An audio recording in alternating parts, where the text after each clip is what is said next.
Pasarapin natin at i-level up pa natin yung paborito mong nacho chips. Yaman din lang at hindi ka makalabas. At hindi pa makagimik sa mga bar.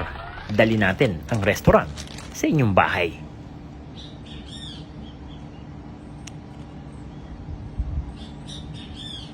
Let's get it on. Unahin muna natin dito yung salsa. Napakasimple lang. Meron lang tayo ditong kamatis. Natatanggalan natin ng buto.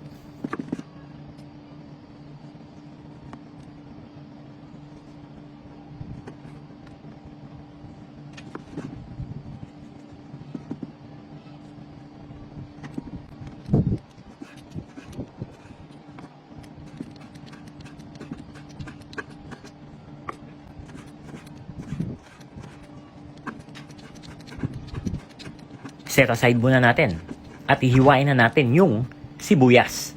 Finely chop ang gagawin nating hiwa dito sa sibuyas.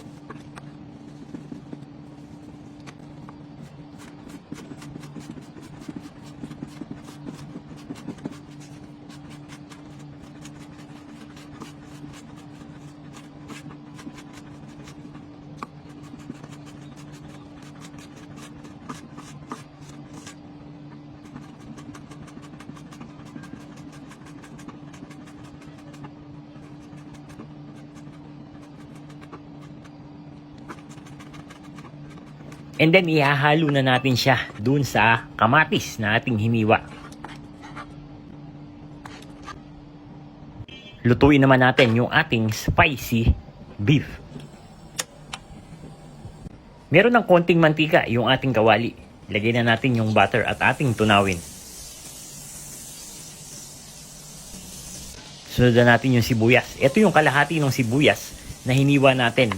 Dahil yung kalahati ay nilagay naman natin dun sa ating salsa.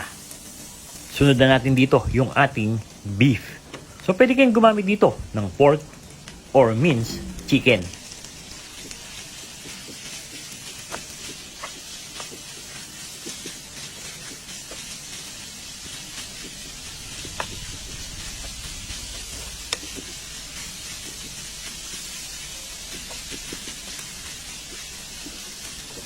At sa puntong ito, ilalagay ko na ang sili para sumama na yung kanyang anghang dun sa ating beef.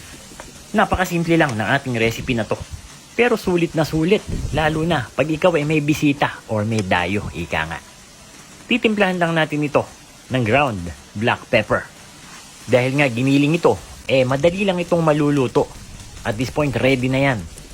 Kaya ihanda na rin natin yung ating paboritong nacho chips.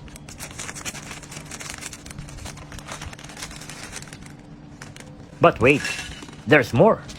Maglalagay din ako dito ng spicy flavor na Doritos. So, para maganda lang yung kulay. So ayusin lang natin ito para maganda ang presentation natin. Una nating ilalagay ay yung salsa.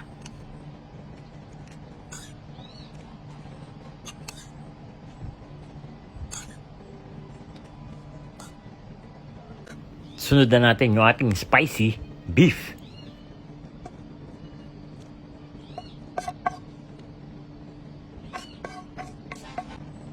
At syempre ang ating shredded cheddar cheese.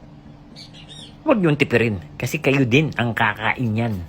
Mas maraming toppings, mas masarap. Dagdagan pa natin ang salsa sa ibabaw. At huwag mong kakalimutan ang jalapeno. Mayonnaise for toppings or cheese sauce. Ayos na ayos yan. Panalong panalo na yan. And there you have it, KND Nation, mga kada-delicious. Ito yung ating version ng overload sa toppings na nachos. So ano, pupunta ka pa ba ng restaurant o order ka pa, gagastos ka pa? Bahay na lang.